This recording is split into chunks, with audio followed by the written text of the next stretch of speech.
Welcome back, everybody, to Flyneau Reads 49 Hours by ScribeOfRhapsody. Today we're on Chapter 9, Hour 15 to 18 of 49.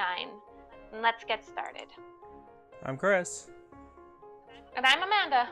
Forgot about that part. Which is why I said that. Okay, so this guy was one hell of a cook. Damn.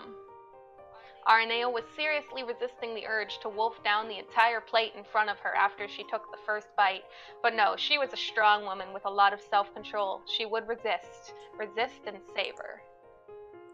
That and the plate was snatched from her.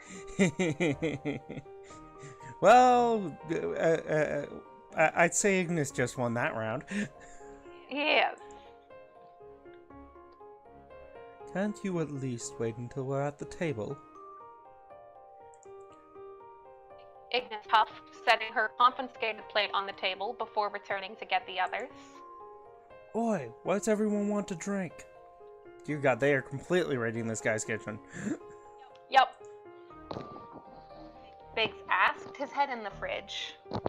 We got lemonade, cream soda, and beer. I'm sad, I formatted that wrong. I'll take the beer. Aranea sat at the table, but waited to grab her fork. Miss Hywen, I will not have you becoming intoxicated on the job. Loki snapped. Aranea rolled her eyes.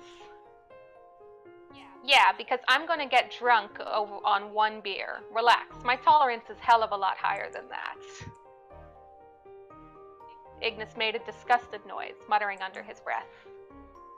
A beer with pasta. Borderline sacrilegious.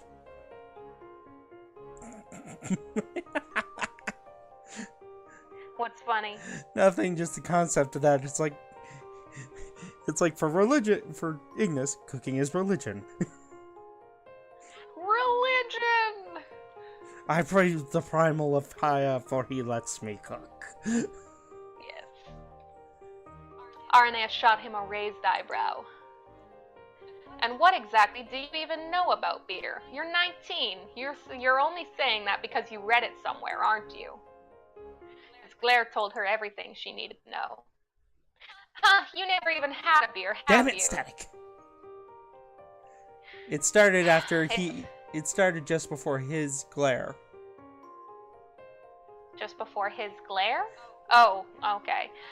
Just ignore the static. I think it just happens when I talk too loudly. Okay. His glare told her everything she needed to know. Ha, you've never even had a beer, have you? He set the last plate on the table. I'll be fine with water, thank you. If anyone is anyone going to call your last man in? Yeah, I got him. Aranea pushed up from the table and walked to the door, beckoning Wenjin with a single hand motion before returning to her seat. It looked entirely baffled. What's all this? Lunch, obviously. Biggs held up several bottles. What do you want to drink? Wedge picked out one of the sodas and took his seat. Biggs, having gotten no reply from Loki, gave him the pink lemonade. Pink lemonade, yum.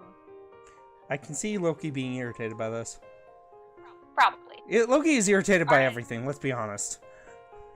Yeah. He literally is diarrhea. He is irritated by everything.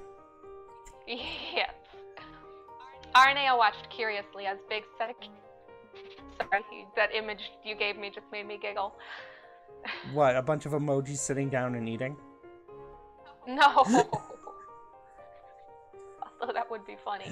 This isn't the Emoji Movie. Aranea watched curiously as Biggs set a can of that fancy ebony coffee at Ignis's place instead of water. Ignis hesitated, giving Biggs a surprised look. Biggs gave him a slight, almost guilty-looking smile, shuffling over to his seat awkwardly. Oh, poor Biggs. Huh, what was that about? The fact that last time Biggs gave him one of those, he whacked him up the head. Yeah. The atmosphere was very tense once Loki joined them at the table, so tense that when Aranea popped the lid over her beer, it was the only sound. Well, if nobody else was going to take the first bite of their food, then she'd... Oh, question mark instead of a dash. Mhm. Ignis plucked up his fork elegantly, eating in a way only someone who'd been in the presence of royals would be able to do, and so comfortable. Thankfully, that started a chain reaction that got everyone starting their meals. Still, it was awkwardly quiet. Mate, this is some damn good pasta. Biggs complimented, clearly trying to get a conversation started. A few mild words of thanks were all he got in return. Well, points for trying. They were going to need something more reaction prompting. Arnea waved her beer at Ignis, smirking. So, wanna sip? Yeah. Ignis took a slow drink of his ebony instead, though she could see a hint of irritated amusement in his eyes. I feel like that's, is that coercing a minor at that point? Probably. Well, as you previously noted, I'm underage for alcohol. I'm afraid I'm going to have to pass on your offer. You might as well, Loki said offhandedly, his attention more on his food than on them. It's not as though you're going to reach 21. Jerk. Biggs and Wedge both froze. Wedge while he was chewing, and Biggs with a bite halfway in his mouth. Halfway to his mouth, sorry. Ignis seemed more shocked at Loki's directness than afraid. Biggs dropped his hand to the table. What the bloody hell is wrong with you? Loki scoffed, looking borderline entertained. I'm only saying what you should already know. You have seen yourselves. You're like a group of children with a puppy. Now that you know know his name and have seen him perform a few tricks, you're getting attached. Might I remind you we're handing him over to the Empire upon our arrival back home? He's our information source, so somehow I doubt he'll get to live to the ripe old age as he's likely suspected. Oh, this guy was so lucky she couldn't hurt him, physically anyway. Arnea opened her mouth to give him a tongue lashing in return, but Ignis beat her to the punch. Now that is where you are mistaken. His voice was eerily calm, and he stared Loki down, setting his fork off to the side and lacing his fingers together atop the table. I'm a sworn member of Prince Noctis Lucius Caelem's Crown Guard, and I have never been under illusions about what the duty might one day come to require. If I ever speculated on what my future might entail, it is not a lengthy and luxurious life that would end with me in a satin bed with my loved ones by my side. My duty to the crown does not stop when the time grows difficult. It stops nowhere. My devotion is absolute, and I fully expect to show that at some point by placing myself between someone such as you and my future king. Long line. Lots of long lines. Also, awesome retort. Yes. There was a moment where Arnea thought Ignis's words might have shut Loki up, but it took him only a few seconds for his haughty attitude to return. Those are pretty words, Lucian, but I wonder if they'll hold up. He chuckled. You have spirit, I grant you that, but taking a bullet and torture are two very different things. Ignis's steely look remained as he retrieved his fork, echoing his earlier words. You'll gain no information from me. So you say, but I've seen stronger men than you break, and the sooner you do, the easier you'll make it on yourself. You mean the sooner I'll be put out of my misery by you ending my life?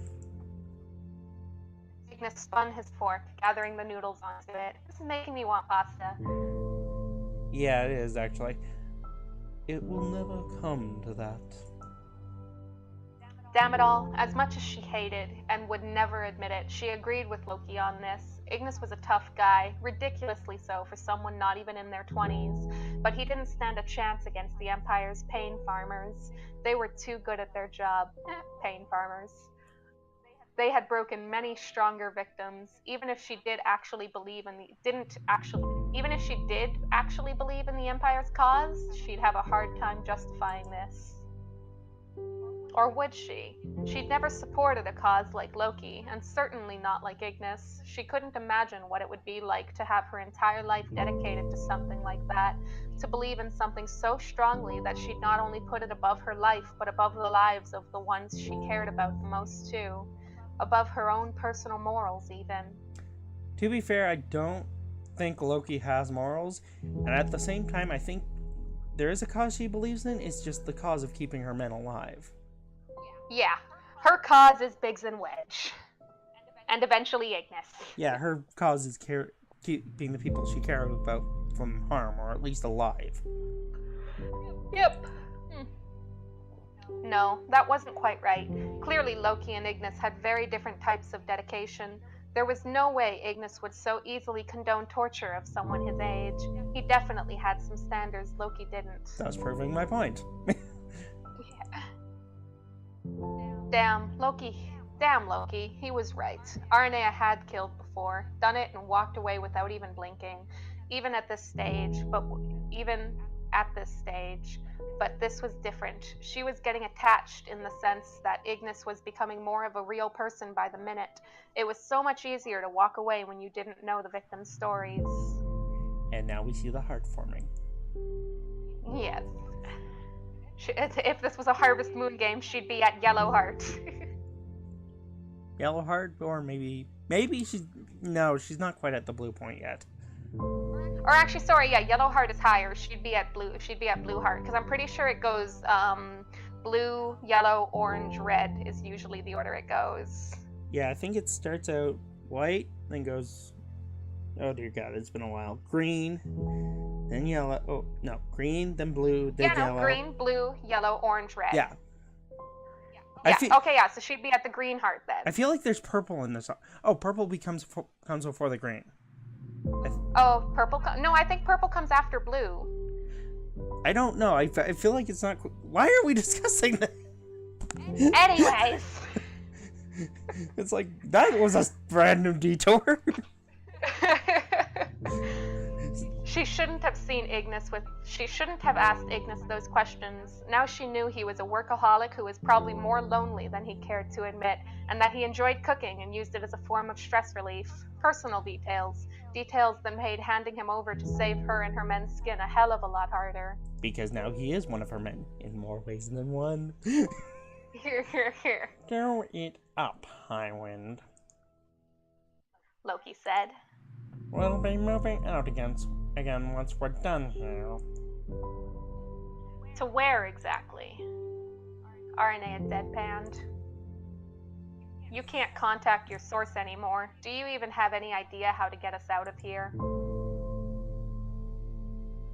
Loki did not look pleased at her words. As a matter of fact, I do. We need to keep out of the Glaive's eye. I know their search patterns well enough for that. Now I suggest you make sure you're ready to go when we do.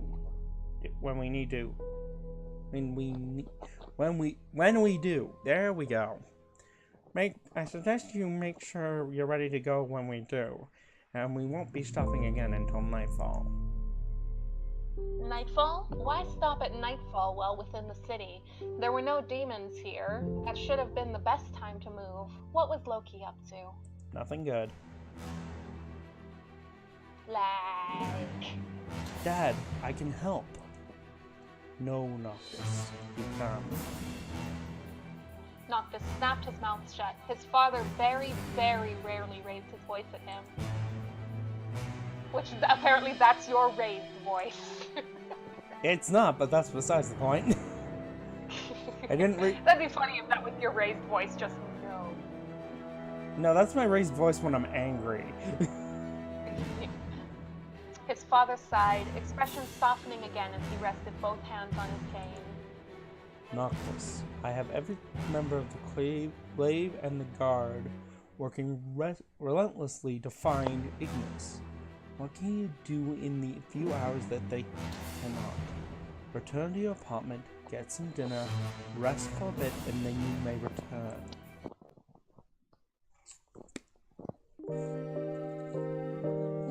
slammed the door to his apartment, yanking at the tie around his neck. At least one good thing about this was that he'd get to change out of the stupid uniform. He threw the tie aside without even looking where it landed. Hours he'd been in the Citadel, and there was still no sign of Ignis. He wanted to get back as soon as possible. With that in mind, he headed directly to his kitchen, having absolutely no idea what Ignis had in his fridge at the moment.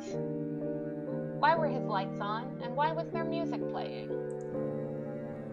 Noctis was about to summon his sword when a familiar head of blonde hair popped up from his couch. There's a chocobo in the room! Oh god, I wish. Pronto's practically a chocobo. No, it's like Pronto gains new ability, transforms into chocobo. Yes. Knocked! Prompto? Prompto? Oh. That's my line! Shut up. Prompto. Knocked certainly did not jump. He definitely jumped. Yep. Let's be honest, he hit the ceiling, people. Yup. What the hell are you doing here? Waiting for you, duh. Prompto rolled off the couch, looking oddly skittish, even for him. Had to get your books back to you somehow. Anyway, you okay? Is there any news on Iggy? Did you find the kidnappers? You made him yellow because of chocobos, didn't you? Yep. It took a few seconds for Noctis to remember that Ignis' face had been on every TV screen in the city all day. Right, of course Prompto would have heard. He shouldn't have, though. Noctis should have texted him and told him so he wouldn't find out that way. Noctis shook his head miserably. My dad forced me to come here to eat and clear my head. That is exactly not what he's going to do, isn't it? Nope.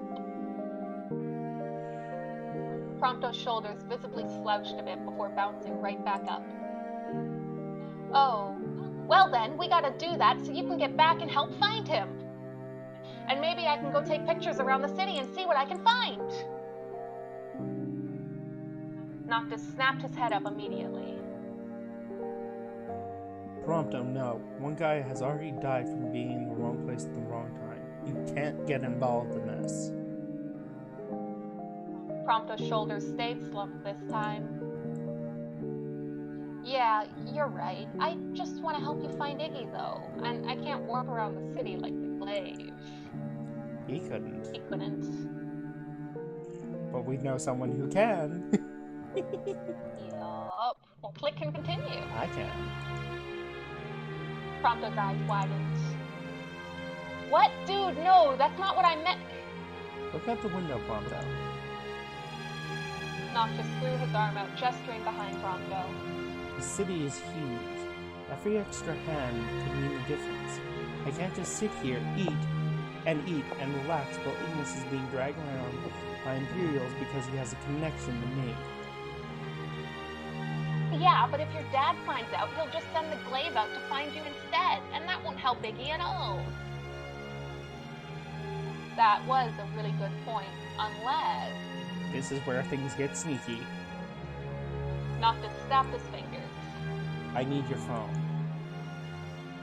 Why? Because you're right. My dad will totally chase me down if he knows what I'm doing. But not if he thinks I'm still here. Oh. I feel like Prompto should be following that with a shit. Yeah. Prompto bit his lip. So, you want me to take your phone and, like, make up some reason why you're still here in a few hours?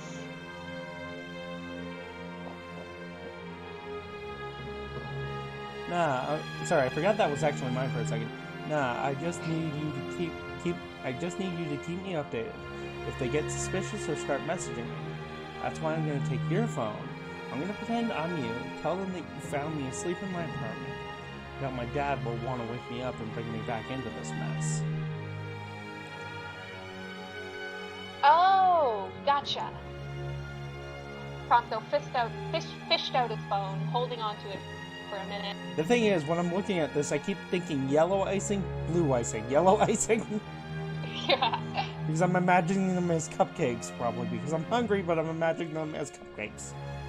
Well, they are adorable cupcakes. They're precious cinnamon rolls that must be protected. Yes, fair enough. Phone. I know. Noct, are you sure this is a good idea? No, but it's the best I got. Noctis sighed, yanking at the hair on the back of his head. I have to do something. All the time Ignis has been looking after me. I think I always took him for granted, you know. This morning, I just assumed he was going to be here because he always is. Yeah, I got ya. Prompto handed over his phone. Just be careful out there. I think that's Prompto. I think that is. Whoops. Just be careful out there, okay? And eat something before you go. I know how you are on magic training days. Noctis chuckled weakly. Yeah. Stasis. He couldn't let that hold him back today. He had to find Ignis. And ta-da! Ladies and gentlemen, I hope you enjoyed it. Yeah, well, first give them your opinion on the chapter. Well, it was definitely interesting, to say the least. Slightly sad, because it's like that little suicide tag is still hanging in my mind, and it's like, when is Ignis gonna try this? And I'm not going to enjoy reading him trying this. No, you won't enjoy it. You'll dread reading him try it. And I just find it freaking hilarious just watching the RNA Ignis relationship slowly build. Oh, I know. You can see the Stockholm Syndrome building every minute. The thing is, the weirdest part is it's also reverse Stockholm Syndrome. Yup. It's like Ignis is getting Stockholm Syndrome, but RNA is getting reverse Stockholm Syndrome. Nope. It's like... But anyways, okay, it's like, keep going. It's like they get married, have kids. So how did you meet Mommy? Oh, she kidnapped me. And then the kids will be like, you mean she kidnapped your heart? And they'll be like, no, she literally kidnapped me. Was going to hand me over to Imperial Intelligence so I'd die. Yeah. But I won her over with food. Yes. Anyway, hope you guys Anyways. enjoyed. Yep. We'll see you all in the next chapter.